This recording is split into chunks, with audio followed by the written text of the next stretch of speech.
नमस्कार मित्रांनो, मागील व्हिडिओमध्ये आपण वेब पोर्टलची प्रोसेस कशी करायची हे पत्रकाच्या माध्यमातून समजून घेतलं.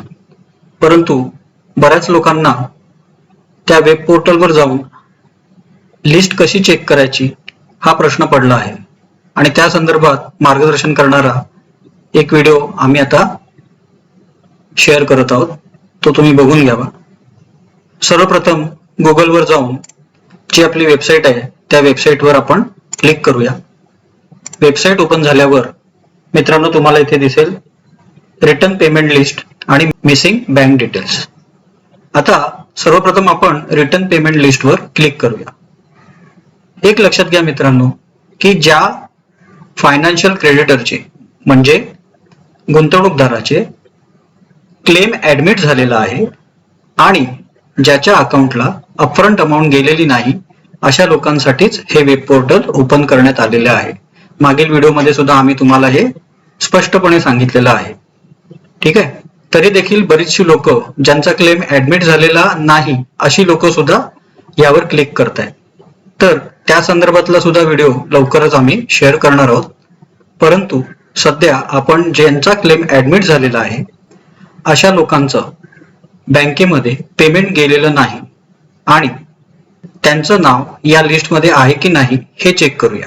तर सर्वप्रथम रिटर्न पेमेंट लिस्ट याचाच अर्थ त्यांनी जे बँक डिटेल्स दिले होते ते बँक डिटेल्स प्रॉपरली सबमिट झाले नव्हते किंवा त्याच्यात काहीतरी त्रुटी होत्या, तर त्याच्यामुळे ते पेमेंट आहे ते पुन्हा बँकेच्या माध्यमातून रिटर्न आलेलं आहे. तर आता बघूया रिटर्न पेमेंट लिस्टवर आपण क्लिक करूया. त्याच्यानंतर माझ्याकडे काही ऍडमिटेड फायनान्शियल क्रेडिटर यांची सूची आहे ती मी ओपन करतो आणि त्यांचं नाव याच्यात आपण टाकून बघूया. प्रभाकर परशुराम पाटील. मी ते इथे इन्सर्ट करतो त्यांचं नाव. सर्च मारल्यावर इथे दिसतंय का? ते नाही दिसत आहे. रिटर्न पेमेंट लिस्ट मध्ये तरी त्यांचं नाव दिसत नाहीये. आता आपण होम पेजवर पुन्हा जाऊया. मिसिंग बँक डिटेल्स वर क्लिक केल्यावर इथे त्यांचं नाव सर्च करूया. बघा मित्रांनो, इथे त्यांचं नाव दिसते आहे प्रभाकर परशुराम पाटील. त्यांचा क्लेम आयडी नंबर सुद्धा दिसतो आहे. याचाच अर्थ त्यांना या वेब पोर्टलच्या माध्यमातून त्यांचं सबमिशन व्यवस्थित करता येईल. जे काही त्यांचे चेंजेस असतील ते त्यांनी करून सबमिट करता येईल. आता यांचा लॉग इन करून बघूया. तर त्यांचा ईमेल आयडी इथे आपण इन्सर्ट केला आहे. त्यानंतर आयडी प्रूफ आणि कॅप्चा.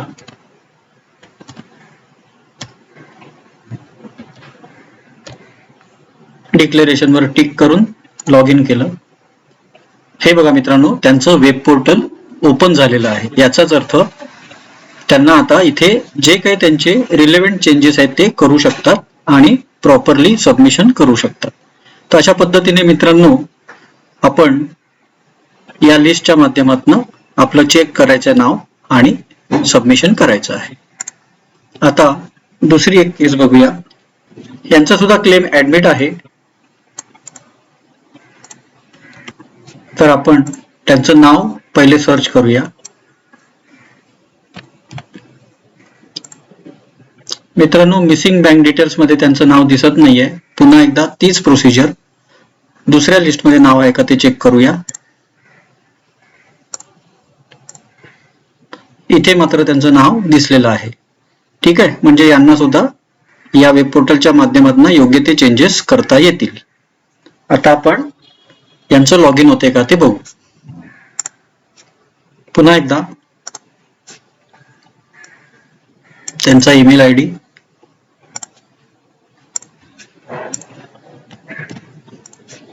त्याच्यानंतर ID proof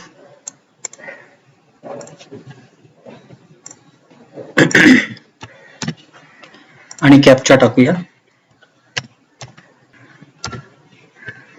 side log in आता बघा मित्रांनो, इथे एक एरर येतोय. पुन्हा एकदा मी लॉग इनचं बटन दाबतोय. त्यांचे क्रेडेन्शियल तर प्रॉपर आहेत. Claim ID does not exist based on your input. आता असा जेव्हा मेसेज येतो त्यावेळेला तुम्हाला एक मित्रांनो अपडेट देत आहे की या वेब पोर्टलवर या ज्या लिस्ट आहेत अपलोड केलेल्या, इथे तुम्ही बघाल एक नोट लिहिलेली आहे, दिस लिस्ट इज अपडेटिंग ग्रॅज्युअली. म्हणजेच ही लिस्ट जी आहे ती अपडेट होत आहे, ग्रॅज्युअली वेब पोर्टलवर अपडेट होत आहे. याचाच अर्थ काही फायनान्शियल क्रेडिटरची तुम्हाला नावं दिसतील. आता यांचं नाव दिसलंय पण आपण लॉग इन करू शकलो का, तर नाही. तर अशा लोकांना थोडं थांबावं लागेल, कारण की त्यांचा डाटा जो आहे तो व्यवस्थितपणे कंपाईल होऊन या वेब पोर्टलशी लिंक होणार आहे आणि त्याच्यानंतरच त्यांना लॉग इन करता येईल. तेव्हा कृपा करून कोणी पॅनिक मोडमध्ये जाऊ नका, कोणीही टेन्शन घेऊ नका. याला साधारण 1, 2 ते 3 आठवड्याचा कालावधी लागेल असं मिळालेल्या माहितीनुसार समजलेलं आहे. परंतु कृपा करून कोणीही गोंधळून जाऊ नका. यांना कदाचित वाढीव वेळ मिळू शकतो. त्या संदर्भात जर अपडेट आले तर तेही आम्ही तुम्हाला अपडेट देण्याचा प्रयत्न करू. तर अशा पद्धतीने तुम्ही रिटर्न पेमेंट लिस्ट आणि मिसिंग बँक डिटेल्स या दोन्ही लिस्टमध्ये तुम्ही काय करू शकता, स्वतःचं नाव चेक करून वेब पोर्टलवर लॉग इन करू शकता. धन्यवाद.